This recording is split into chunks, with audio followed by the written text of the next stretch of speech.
Hello, I'm Shirley and welcome to my channel. Today I thought I would show you my Monstera. Some of you have seen my Monstera before. He is 36 years old. Give or take a year, that's how old he is. So today is going to be about how I look after my Monstera and some care tips for yourselves, for your own. So let's get started. Remember, please, if you like the video, please like and subscribe. It really helps the channel.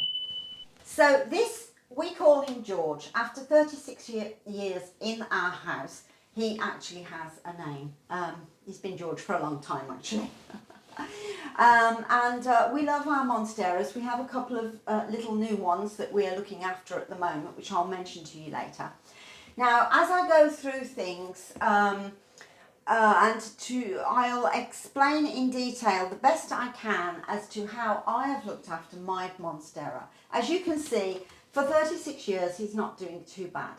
Now a lot of people think, well, why isn't he climbing up to the sky? Well, that's because of the way that I have looked after him. I haven't put him on a tall stake.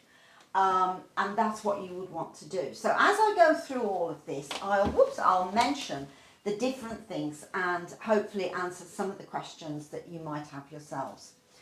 Now George suffered quite badly some years ago, and we had to cut him down. He was very, very tall. We went on a long holiday. I have gone through this on other videos, so just to cut a long story short, we came back and poor George was suffering. And there was nothing I could do. He just was. So I had to do a whole job on him. I gave him what they call the chopped him down.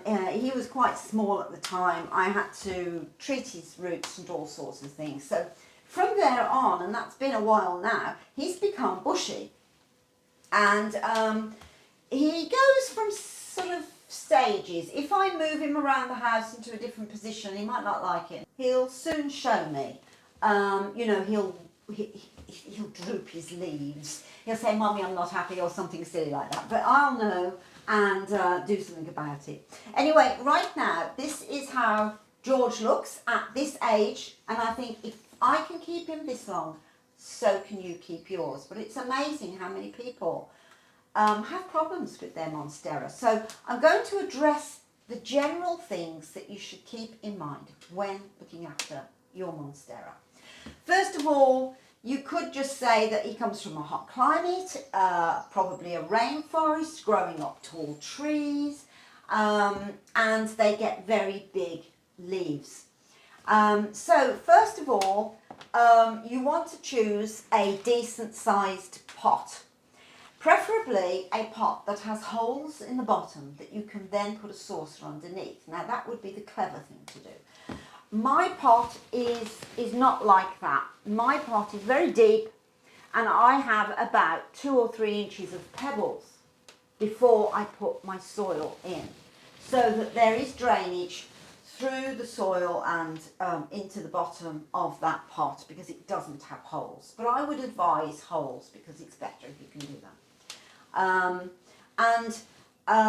The soil that I use for George is aroid soil. So I'll just show you the aroid soil, just for anyone who's not too sure about that. This is a good houseplant soil. Add to it some perlite, as you can see, the white there, that's perlite, just a scoop or two. If you can't see much perlite, when you put your plant in it, you know you haven't got enough. So you want to be able to see it. A little bit of snow here and there, okay? Not just the tiniest bit that you can't see. Perlite is very good. It retains some moisture, but it also allows the roots, which we want, to be able to get through areas and have pockets of air within the soil, so it's not all clogged, which is what ordinary soil would do. Also, get yourself some chunky orchid bark. This is quite chunky. And put a good few scoops of those in so you can see them, not just the odd one. I've put in, you can put some tree fern in if you want to. And what I also do is I add a good couple of scoops of worm castings. Worm castings is like a food, it's rich and it's really very, very good for your monsteras. So that's the base. So that's what you would want to do. If you have got some monsteras at home and you haven't done this aroid mix, you know, if he's okay and he's been in the soil for a short time, you can leave him in.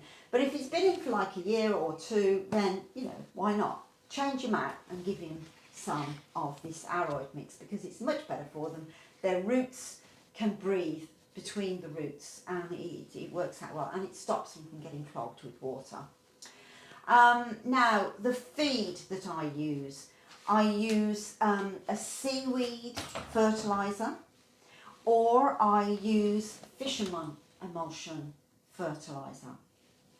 They're quite rich in the nutrients that the monsteras would need. It's better than your everyday ordinary fertilisers for your smaller houseplants. So something like that, something rich would be good. Follow the instructions. What I tend to do is I put a few drops. It's Propagate. What I do, that means that you work out what you would give in, say, 6 weeks, say a teaspoon, and you break that teaspoon up into bits each week over the 6 weeks so that they're continually having this tiny little trace of the food instead of just having it once every 6 weeks, which sometimes can be a shock to the roots. It can burn them. So if it's a tiny bit, they're going to get it, they're not going to burn, and it's going to be constantly enriching their leaves. As you can see, he's lovely, lush and green. Now, the other thing is that with watering is a problem with monsteras for a lot of people. Now, what you do is you have this massive plant. Sometimes they're tall. And you think, oh my goodness, just look at this, they need lots of water. And you look at your pot and you think, my God, look at the size, look how much soil, I've got to give it water. So you're there and you're doing it. And especially in the warm weather, you might find that you're doing it twice a week. Wrong, don't do it. Do it once a week because you will end up putting too much water in. They retain a lot of water in these luscious, beautiful green leaves. Don't be afraid that you're not giving it enough. If you give it too much, you'll find that 1 or 2 leaves will go yellow. So that's your sign. If you see a leaf starting to go yellow, if it's an old leaf from lower down, then perhaps it's time for it to go and it'll just yellow and drop off. But if it's one of your other leaves, then just say to yourself, well, what did I do? Did somebody else in the family give it some water? So think about that. Do not give it too much water. Don't overdo it. And he will grow beautifully for you. Now, it's the growing season at the moment. You can see some lovely, lovely, luscious leaf here and a one over there. I'm going to show you those in a moment. Now, my Monstera has 2 stems, 2 main stems. And it's very difficult for me to put him on a stake. Now, a lot of people use poles of some kind or another, but the problem is, as your Monstera gets bigger, just look at this one. I mean, he pulls the stake over all on his own, and then gravity helps to do the rest. And, you really do need a good stake. So I would suggest that you use wood. The better thing to do is to have a piece of wood about so width of your hand and maybe 6 foot, because they are going to grow quite a lot from the small little plant that you have way up there to the big ones. Or you could just do, if you've got a really small plant, then you could just do like a 3 foot tall, and then when he gets bigger, take it out, rearrange things and put a bigger one in. But for me at the moment, I've just got this thick wooden stick, really. And I do need to redo him. So when I do that, I may well do a video and show you me doing it. But for now, he's stable and he's happy. And this is the back of the plant. Because what happens is they tend to grow outward. And you'll have, like, if you're putting him against a wall somewhere, he will ignore the wall. He won't grow into the wall, will he? So he grows forward, so then you have a back. And because you've got a back, you then know how and where to put your stake to the back of the plant. And you want to use Velcro strips. Those are very useful. They're very soft, but they do work. I've been using them on quite a few plants recently, and it's so much better than wire. Wire eventually can cut into your plant, and then you've got problems. We had some wire on one of our leaves stems here, and it's just cut a little bit into him. He's not too happy. He's got curly leaf look. So I've made him straight with yet another wire, but it's a softer wire. I've wrapped the wire around the stem. Do you want to come closer and look at that? And it's just holding him up.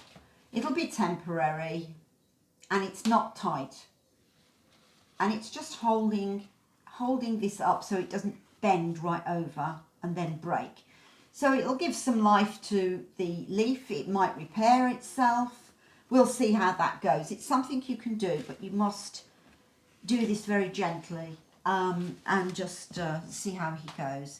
You could use a little stick with some of the little Velcro tapes. That's another way of doing it.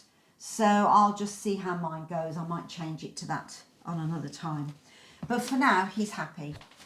So I've covered soil, I've covered water, the stake, the back of the plant, and the position. Now, position.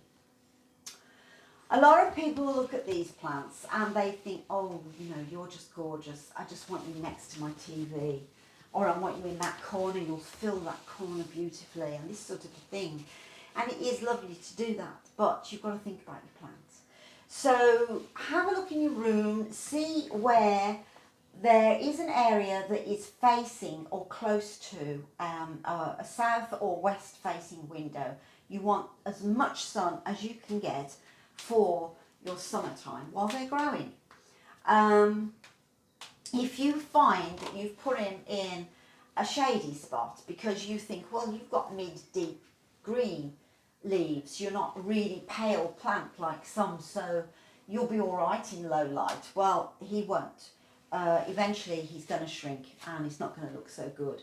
So if that's your Monstera, move them now and put them into a brighter spot. Now, the other thing that I like to think about is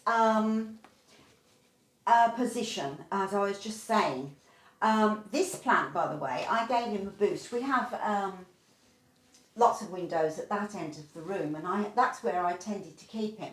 But going on from there, I've got a conservatory. There's lots of light from there, and we have like a dull glass for the roof. So I've put him in there for a while, and I just want to show you. This is a relatively new leaf. Can you see the fenestrations that are coming in this leaf? And he's got grooves here, which is where he's going to separate again. But if you go further down the plant, not too sure where now, you'll find there's not so many fenestrations. I have got a leaf here that was always by a very bright window, and he's got tons of fenestrations, but actually that, as well as this, was on the same side for the conservatory light. So he did really well. So what I've decided to do now is to give him a new place in my home. I'm going to put him in my entryway. Don't worry, we don't actually use this door to come in and out. So I'm going to leave him here, and I've put a Sunsi light up above. It's quite a strong one, and it's streaming right down on him, and it's also streaming over here. So this is where I'm going to keep these baby plants that I've just potted up in pon, by the way. And this is my other one. She's a half moon, and I'm really excited about her. She's grown a lot since she's been in pot. So you can put your big monsteras into pot if you want to. But there are stages in how to do that. So if you want to see my beginners for PON video, how to use PON, you could go to that one. So right now I've put him here, and what will happen is the Sansylite will take the place of the sun, because look at this one. This is a new leaf, not long opened. It's really delicate, very bright, light green. Can you see the fenestrations already on it? And that was because it was in the conservatory light. Bright, bright conservatory light. So these leaves are actually growing bigger than they were before. You see, that one's quite small. It's a new leaf, just deepening off now. Still lots of fenestrations. So I've put him in a Sansylite because the Sansylites are going to give it a lot of light, and it will also train it and make it want to grow upwards. So as I get him, he's already got another new leaf coming here, still with the idea of going up. So when I get my new stake at the back here, and I've got my Sansylite above, as he grows, he will grow up the stake, and this time, instead of growing out like a bush, he'll start to grow upward. And as you do that, you will have to be very careful and keep an eye on them. Every few weeks, just see, is he growing away from your stake, or is he still growing in an upward direction? So if he is starting to sort of go to the left or the right, you'll just have to pull him in, pull him on the stake a bit better, and put your soft Velcro around him nice and tight, and keep him right above, pointing towards that light, and he will go up. So to round off, if you follow these simple steps, then you should find that you'll have your Monstera around with you for many years to come, just like mine. And you should have bigger and happier leaves. And if you want to know more about light and faster growth and how to get bigger leaves, then come and click on to this next video. Or maybe this one. Anyway, thank you for watching. Bye.